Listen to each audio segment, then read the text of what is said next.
Troisième équation de plan, il s'agit de l'équation cartésienne d'un plan pi.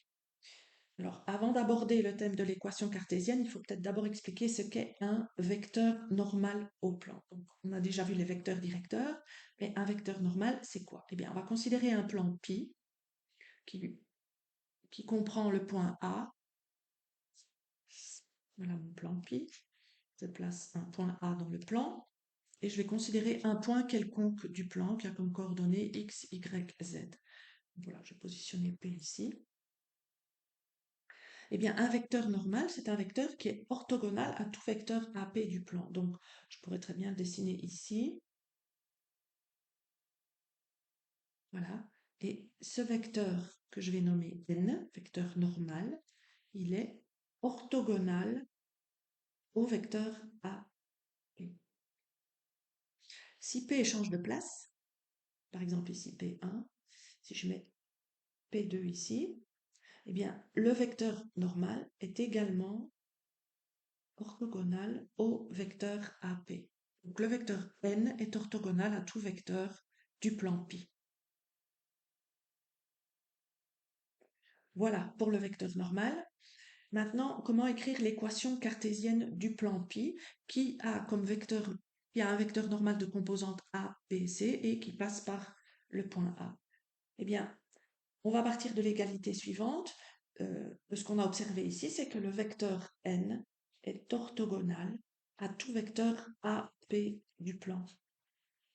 Si c'est le cas, vous avez vu la propriété du produit scalaire, eh bien, le produit scalaire de ces deux vecteurs est donc nul. Je vais donc écrire les composantes de ces deux vecteurs directeurs. Donc n, elles sont données, c'est a, b, c. Et celles du vecteur AP sont x moins xa,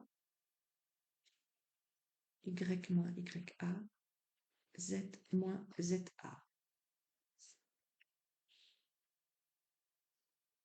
Je vais développer maintenant ce produit scalaire en multipliant a par la première composante, plus b, je multiplie par la deuxième composante, plus c multiplié par la troisième composante.